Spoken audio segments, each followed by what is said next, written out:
Welcome to Topspeed. I'm Miles Kornblatt, and this is our 2009 Mitsubishi Lancer Ralliart. And the Ralliart exists for a very good reason because, well, as drivers, we may really like the evolution, but there's still a problem with it. It may make a grocery store run feel like a rally car experience, but with that same suspension, it's going to make a date feel pretty bad. Also, if you graduated from the mailroom, well, quite frankly, this is not going to fit into the corporate parking lot as well. And that's why we have the Ralliart, because, well, as you can see, it's a little bit tamed down. Same way as the Evolution competes directly with the Subaru Impreza WRX STI, well, the Ralliart here, it competes with the good old WRX. And what that means is, it's a little bit more for everyday use. Just because a Ralliart is sort of a friendlier version of the Evo doesn't mean that it simply looks less mean. A good example is at the front end here where, well, the snout on the Evo is just completely all blacked out where, well, you see here, it definitely is aggressive, but we also have this nice chrome surround. One of the problems for people who want rally sports sedans but don't want that look is it usually comes in the spoiler. The spoilers are usually very large, but as you can tell in the back of our Ralliart, well, this one just is a lot smaller and it fits in very nice with the look of the car. The view from the driver's seat is like a standard sedan. Aside from the gear shift, it's hard to tell the Ralliart apart from other Lancer packages. It's neat and tidy and does have a leather-wrapped steering wheel. But one option we did not have was a GPS navigation screen. This gives the obvious benefit of pinpointing location, but in the Ralliart, it would also give the radio a much more informative readout. But we were not traveling completely inconspicuous. We got the Recaro sports seats as part of a $2,700 package that also included goodies like high-intensity headlamps and a Rockford Fosgate stereo with a subwoofer. But this little addition of sports seats not only kept us firmly planted, like any good sports seat will do, but it also ensured that we would have a hard time convincing any gawkers that we were not actually driving an Evo.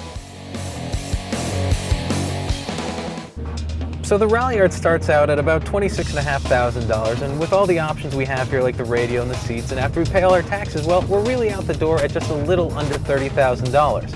And at that price, well, you can pretty much almost buy two very standard Lancers. So the question is, where does all the money go? And the answer lies in the ride, because first of all, we've got the 2.0-liter engine that you got from the Evo, and well, that has a twin-scroll turbocharger. This just has one. But it still makes a very respectable 237 horsepower. And you're also going to feel that around 3,000 RPM, and that's lower than the Evo, which means you're going to get off the line very quick, and it's just a very fast car. Now the other great thing about the Ralliart is of course the drivetrain, which is an all-wheel drive unit.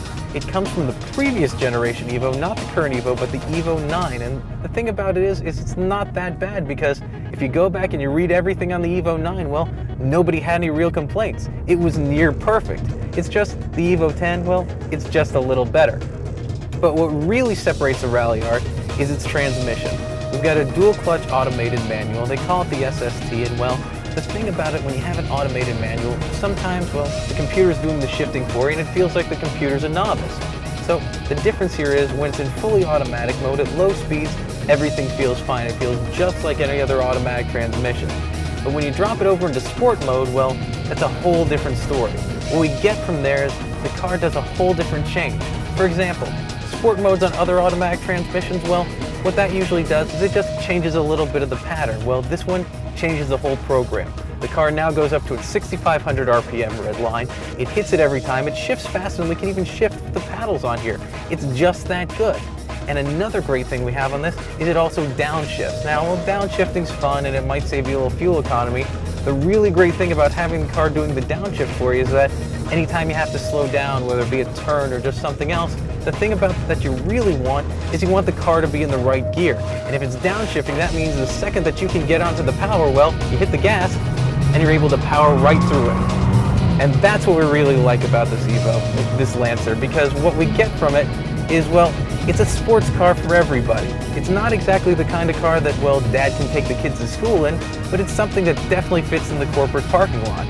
And that's exactly what we want. We want a car that, well, it's going to be able to haul your friends, it's going to be able to haul your luggage, but more than anything else, it's going to be able to haul serious ass. So tune in next time for our next test drive.